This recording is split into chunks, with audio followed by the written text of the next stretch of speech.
जिस तरह से हमेशा देखा जाता है कि देवेंद्र जी कहीं पर भी अगर सभा होती है तो आते हैं, लेकिन आज यहाँ पर नहीं आए, क्या कारण? देखिए ये तो उनका निजी कारण हो सकता है, क्योंकि मैंने आकर पूछा कि भाई नहीं आए हैं, तो उन्होंने कहा नहीं हम लोग टेलीफोन किए, लेकिन मैंने भी फोन किया उनको।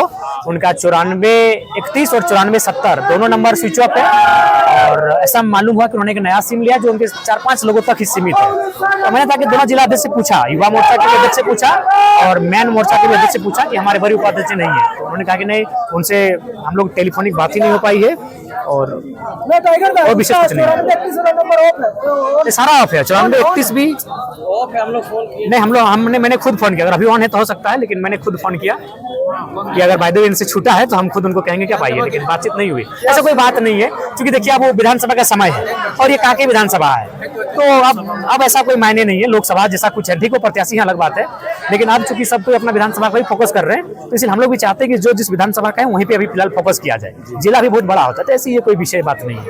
जयराम महतो आजकल हेमंता बिस्वा शर्मा से गुफ्तगू करने का बहुत इंटरेस्ट रख रहे हैं, क्या इंटरेस्ट नहीं हुआ? एक मेहमान है और मेहमान का सम्मान करना झारखंड की प्रकृति रही है।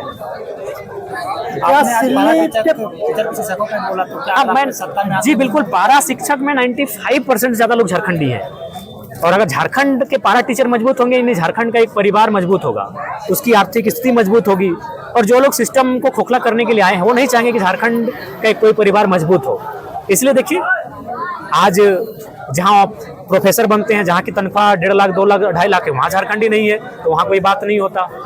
पीजीटी में open to all quota category में धड़ल्ले से बाहर के लोग आते हैं, वहाँ कोई बात नहीं होता, लेकिन जब पारा शिक्षक की बात आती है तब देखते हैं मौन साध लेते हैं। 24 सालों से ये मानना होगा आपको कि राज्य की शिक्षा व्यवस्था की रीढ़ है, वो शिक्षक हो के उन्होंने हमें लगता है बहुत सारा काम किया, कभी दवा भी बांटे तो कभी जनगणना भी किया, तो जनगणना तो खैर करते हैं शिक्षक, लेकिन उसके अलावा भी बहुत सारे ऐसे काम किए हैं जो शिक्षकों का नहीं था।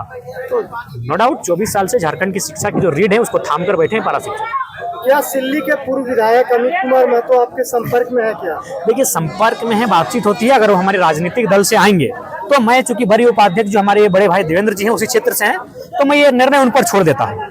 मैं आज मीडिया के माध्यम से अमित महतो जी का चुनाव लड़ना हमारे दल से या ना लड़ना, चूंकि उस क्षेत्र के हमारे स्तंभ है देवेंद्र जी, हम उन्हीं पे छोड़ देते हैं, क्योंकि वो मान के चलो लोकसभा लड़ चुके हैं, वो 6 सीटों पे लड़ चुके हैं, और रांची हटिया उनके लिए कहीं भी खुला है। तो ये निर्णय मैं आदरणीय बड़ी उपाध्यक्ष जी पे छोड़ता हूँ कि अमित महतो जी के साथ हम लोग किस प्रकार से राजनीति में करें या किस तरह उनके साथ आए, क्योंकि उसी क्षेत्र से आते हैं, तो ये मैं उनको ये संज्ञान में देना चाहता हूँ। नाराजगी ऐसी कुछ नहीं है। देखिए अभी बात है कि राज्य के लिए हम लोग आए हैं, हम लोग सीटें जीत कर जाएंगे तो मजबूत होंगे। तो मान के चलिए अगर 2 प्रत्याशियों में क्योंकि जो लगे कि हाँ इस बार के लिए परफेक्ट है, वो नो डाउट वो फ्यूचर है, तो उसके बाद भी उनको ये निर्णय उन पर हम लोग सोच सकते हैं, उनसे मिले जुले, बातचीत करें और इसका निष्कर्ष निकालें। क्या आपका यह निर्णय रहेगा कि सुदेश महतो जो महतो वोट बैंक को झारखंड में संभालने का काम कर रहे हैं, उस वोट बैंक को ध्वस्त करने का काम आपकी पार्टी? देखिए हम लोग किसी जाति की राजनीति करने नहीं आए हैं, हम लोग झारखंड के जनमानस के दर्द पर मरहम लगाने की राजनीति करने आए हैं, और दर्द किसी एक जाति को नहीं मिला है। परीक्षा में बैठने वाले छात्र एक जाति के नहीं होते हैं, विस्थापन होने वाले लोग एक जाति के नहीं होते हैं, नौकरियों में धक्का खाने वाले लोग एक जातियों के नहीं होते हैं, पारा शिक्षक एक जाति के नहीं हैं, आंगनबाड़ी की सेविकाएं एक जाति के नहीं हैं, स्वास्थ्य कर्मी एक जाति के नहीं हैं, सहायक पुलिस कर्मी एक जाति के नहीं है। तो हम लोग झारखंड के दर्द पे महरम लगाने की राजनीति करने आए हैं, तो झारखंडियत की राजनीति करने आए हैं, लेकिन जब हम लोग राजनीति करेंगे तो सभी जाति सभी तबकों को जरूर लाभ मिलेगा। लेकिन झारखंड की राजनीति में तो यही चर्चा है ना कि जयराम महतो कहीं न कहीं सुदेश महतो की राजनीतिक कैरियर को खत्म करने के लिए। नहीं, हम किसी को कैरियर को क्यों खत्म करेंगे भाई? आप अगर अच्छे से काम किए हैं तो जनता आपको चुनेगी, हम कैसे किसी को खत्म कर सकते हैं? हमारे कहने से, हमारे बोलने से अगर कोई खत्म होता और किसी इंसान के बोलने या करने से कोई खत्म होता तो लोग दुनिया को खत्म करा चुके होते हैं। ये उस व्यक्ति के कार्य पर डिपेंड करता है कि आप 25 वर्षों से 30 वर्षों से 40 वर्षों से जिन्होंने राजनीति किया है, आपने जनता के साथ कैसा व्यवहार बनाया है, जनता के मुद्दों के साथ कैसा काम किया है, ये उन पर डिपेंड करता है।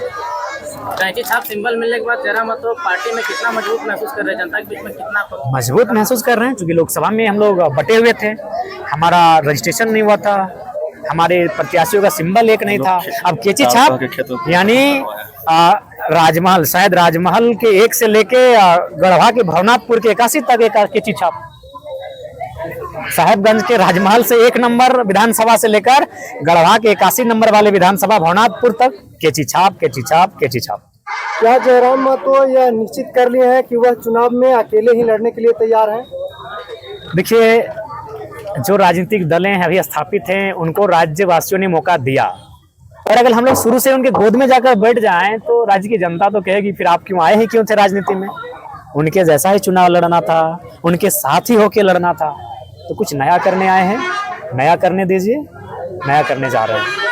और जो फॉर्म बांटा गया था 5100, जो भी मीडिया में रिपोर्ट आई थी, क्या फॉर्म लेना जरूरी है क्या विधानसभा का टिकट लेने के लिए? देखिए, हम लोग फॉर्म लेना जरूरी है, पैसे देना जरूरी नहीं है। फॉर्म लेना आवश्यक है, फॉर्म भरना आवश्यक है, अपना विवरण देना आवश्यक है, अपनी जानकारी देना आवश्यक है। जैसे परीक्षार्थी फॉर्म भरते हैं किसी नौकरी को पाने के लिए, विधायक जो बनेंगे उन्हें फॉर्म भरना होगा। हम लोग नए पैटर्न के साथ आए हैं। आप ही ना कहते हैं पढ़े लिखे लोग कि क्लर्क बनने के लिए परीक्षा देना पड़ता है, आवेदन करना पड़ता है, और अनपढ़ लोग विधायक बन जाते हैं और राज्य को चलाने लगते हैं।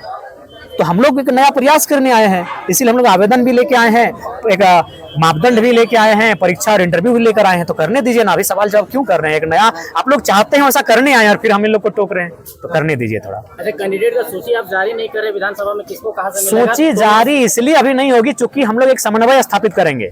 राजनीति में हम लोग एक नया दौर लाने जा रहे हैं। अगर एक विधानसभा में 5 लोगों ने फॉर्म भरा है, अजय, विजय, सुनील, मंडल, सुनील, दिस दैट, कोई भी 5 लोग, तो उनको हमारी कोऑर्डिनेशन कमेटी बैठेगी। उस समय केंद्र अध्यक्ष स्वयं उपस्थित रहेंगे और उनके बीच एक समझौता नामा किया जाएगा या फिर समझाया जाएगा कि चलिए सब मिलके इनको समर्थन करें, एक प्रयास। लेकिन अगर पहले सूची जारी नहीं करते तो, क्योंकि पार्टी आपकी नवेली है, तो फिर विस्तार करने में समय देखिए, आपको भी मालूम है 1 लाख जी को 4 दिन पहले टिकट मिला था। झारखंड ने धनबाद की राजनीतिक इतिहास में दूसरी बार धाकड़ रिजल्ट लेके आए। यानी 2 सालों से जयराम महतो ने, उनके राजनीतिक दल ने जो संघर्ष किया है सभा कर करके, हमें लगता है ज्यादा दिक्कत नहीं होगा। धन्यवाद जयराम। जयराम जी कांके विधानसभा क्षेत्र में आज प्रोग्राम कर रहे थे, यहाँ पर भी विस्थापन का दर्द बढ़ा है, क्या कहना चाहेंगे? बिल्कुल, हमें लगता है यहाँ तो विस्थापन का दर्द बिल्कुल अनगिनत है। यहाँ के रग रग में विस्थापन है, यहाँ के पग पग में विस्थापित लोग हैं, और मुझे लगता है कि झारखंड राज्य अलग करने की लड़ाई ये लोग आज भी लड़ रहे हैं। बेशक झारखंड राज्य अलग हो चुका है, धरती आबा बिरसा मुंडा की जन्म तिथि 15 नवंबर सन 2000 को झारखंड राज्य अलग हो चुका है, लेकिन अगर कांके क्षेत्र की मैं बात करूं तो यहाँ के लोग झारखंड अलग राज्य की लड़ाई आज भी लड़ रहे हैं। क्योंकि झारखंड अलग राज्य की लड़ाई थी जमीन बचाने की लड़ाई, अपने जमीनों के संरक्षण की लड़ाई। बिल्कुल, यहाँ रिम पास है, यहाँ ITBP है, यहाँ वो पागल खाना है, यहाँ कैंसर अस्पताल है, यहाँ आपका BIT मेसरा इसी विधानसभा में आता है, इसी विधानसभा में आपका और माने CMPDI का आता है, इसी विधानसभा में आपका CCL आता है। हमको लगता है 12 या 13 उद्योग ऐसे हैं इस विधानसभा के अंतर्गत आते हैं, और वहाँ लोग विस्थापन की लड़ाई आज भी लड़ रहे हैं और बहुत ही मतलब कष्टकारी स्थिति में लड़ रहे हैं। इसीलिए मैंने कहा कि इस क्षेत्र के लोग, झारखंड अलग तो हो चुका है लेकिन अलग राज्य की लड़ाई के तर्ज पर आज भी लड़ रहे हैं। ये दुर्भाग्य है, अलग झारखंड राज्य में इनके साथ ये व्यवहार, ये दुर्व्यवहार, ये दुर्भाग्य है। तो इसके लिए हम लोग चाहेंगे कि सरकार इस विषय को, जिला प्रशासन इस विषय को संज्ञान में ले और विस्थापन की जो मांगे हैं उस समस्या का निदान किया जाए। यहाँ के वर्तमान विधायक भी कहीं ना कहीं लोग सवाल उठाते हैं कि पार्टी और स्थानीयता प्रूव करते हैं कोर्ट में। देखिए, सबसे पहली बात है कि वो राजस्थान से हैं, ये लगभग तय है, और चूंकि आप जनरल सीट में पूरे भारत वर्ष से आकर कहीं भी चुनाव लड़ सकते हैं, लेकिन जो आरक्षित सीटें होती हैं वहाँ उसी राज्य का निवासी होना चाहिए। जैसे कल्पना मैडम, वो भी चाहती तो किसी संथाल के लिए रिजर्व, मतलब संथाल के लिए नहीं, ST के लिए रिजर्व सीट पे जाके चुनाव लड़ती, लेकिन वो जाके गांडे की जनरल सीट से चुनाव लड़ी क्योंकि उड़ीसा राज्य की बेटी है। बहू झारखंड की है लेकिन बेटी उड़ीसा राज्य की है। तो ठीक उसी प्रकार जो समरी लाल जी हैं, ये राजस्थान से संबंध रखते हैं, लेकिन ये हमारे राज्य का दुर्भाग्य है कि लोग जानबूझकर मतलब गलत चीजों को इस राज्य में लगातार मतलब प्रचलित कर रहे हैं। समरीलाल जी का यहाँ से विधायक होना भी संवैधानिक है, क्योंकि वो हमारे राज्य के नहीं है, अतः वो आरक्षित सीट से चुनाव नहीं लड़ सकते हैं। और सबसे दुर्भाग्य की बात, वो दुनिया की सबसे बड़ी पार्टी से चुनाव लड़कर विधायक बने, ये बड़ा विचित्र है। आज के अखबार में सुर्खियों में दिया गया कि चंपाई सोरेन आपकी पार्टी में शामिल हो सकती है, तो क्या कुछ है इसमें? देखिए, सबसे पहली बात, उस राज्य के कदावर नेता हैं, इस राज्य के एक इतिहास में उनका दौर रहा है, लेकिन उनकी ओर से कोई पहल नहीं हुई है। अगर ऐसी पहल होगी तो हम लोग बैठकर उस पर जरूर चर्चा करेंगे, लेकिन अभी ऐसी कोई बात नहीं हुई है। जयराम जी, देखिए, पारस्परिक मुद्दे हैं, उस पर क्या कहना था? देखिए, सबसे पहली बात, मैं जहां तक शिक्षक की बात है, कोई बहाली की बात हो, चाहे पुलिस की बहाली की बात हो, जैसे सपोज दैट कोई सिमडेगा का भाई अगर दरोगा बनकर सिमडेगा में बैठा है, कोई पूर्वी सिंहभूम का भाई अगर सब इंस्पेक्टर बनके अगर गढ़वा में बैठा है, तो मुझे लगता है कि आखिर वो परिवार, वो अगर पुलिस भी बने तो ठीक है, सेवा है, लेकिन सबसे पहले परिवार की जिम्मेदारी है, तभी वो नौकरी करने आया है।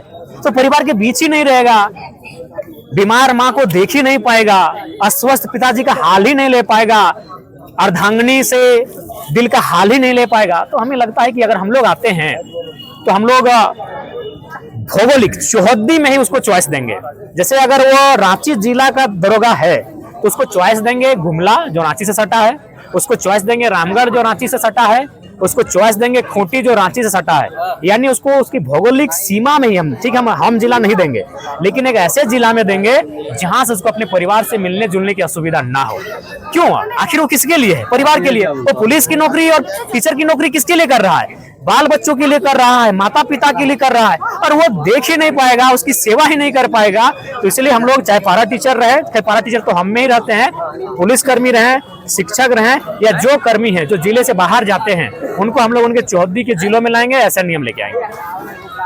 धन्यवाद, धन्यवाद, धन्यवाद।